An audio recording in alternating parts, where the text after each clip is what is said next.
Hello students, welcome to my channel. आज हम carbon डेटेड्स कंपाउंड चैप्टर का एक इम्पोर्टेंट क्वेश्चन डिस्कस करेंगे। Carbon has a problem, which is that problem, how carbon overcomes its problem.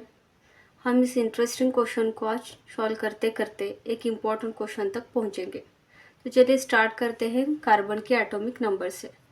Carbon का atomic number है 6, तो electronic configuration होगा उसका 2, 4। तो फर्स्ट शेल में 2 इलेक्ट्रॉन्स है, that is in K shell में, and in second that is L shell में 4 इलेक्ट्रॉन्स है। We know that every element को अपनी अपनी स्टेबिलिटी अटेंड करनी होती है, इलेक्ट्रॉनिक कॉन्फ़िगरेशन अचीव करना होता है। तो नॉर्मली आयोनिक कंपाउंड फॉर्म करने के लिए एलिमेंट आइदर इलेक्ट्रॉन को लूज करता है और गेन करता है।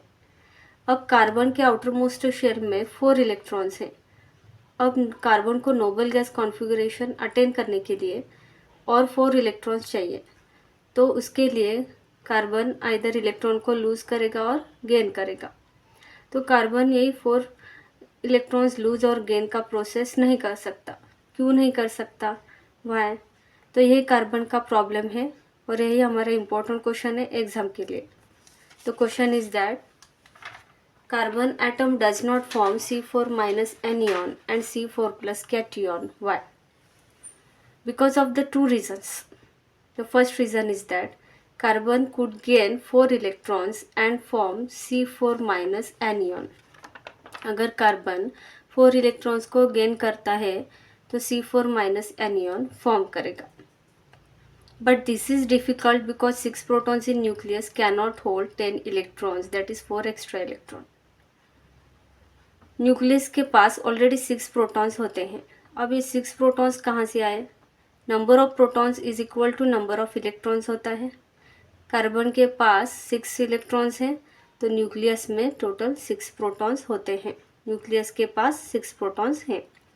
अगर वो 4 एक्स्ट्रा इलेक्ट्रॉन्स गेन करता है तो टोटल 10 इलेक्ट्रॉन्स न्यूक्लियस जो है होल्ड नहीं कर सकता और वो C4 माइनस आयन को अनस्टेबल बना देगा।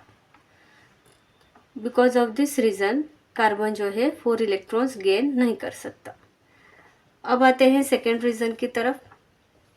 The second reason is that carbon could lose 4 electron and form C4 plus cation. अगर कार्बन 4 इलेक्ट्रॉन्स को लूज करता है तो C4 प्लस कैटियन फॉर्म करेगा। But this is require large amount of energy to remove 4 electrons, which is very difficult. अगर वो 4 electrons loose करता है तो लार्ज अमाउंट ऑफ एनर्जी की रिक्वायरमेंट होगी, लार्ज अमाउंट ऑफ एनर्जी देनी पड़ेगी, जो कि वेरी डिफ़िकल्ट होता है। Due to this reason carbon जो है 4 इलेक्ट्रॉन्स को लूज नहीं कर सकता। Because of this 2 reasons carbon can not form C4 minus anion and C4 plus cation or cannot lose 4 electrons or gain 4 electrons. अब carbon इस प्रॉब्लम पर overcome कैसे करता है? Now carbon overcomes this problem by sharing its valence electron with other atom of carbon or with other atoms of element.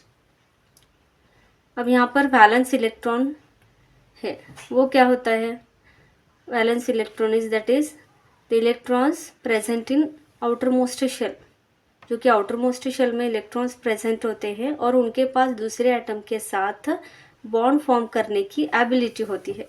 तो इसलिए carbon जो है वैलेंस इलेक्ट्रॉन को किसी दूसरे एटम के साथ शेयर करता है या फिर दूसरे एलिमेंट के एटम के साथ इलेक्ट्रॉन्स को शेयर करके कोवैलेंट बॉन्ड फॉर्म करता है और अपनी इलेक्ट्रॉनिक कॉन्फ़िगरेशन अचीव करता है। इस तरह carbon overlaps it's problem by sharing it's electron and achieve stability and forms a carbon compound with covalent bonding. I hope you like this video.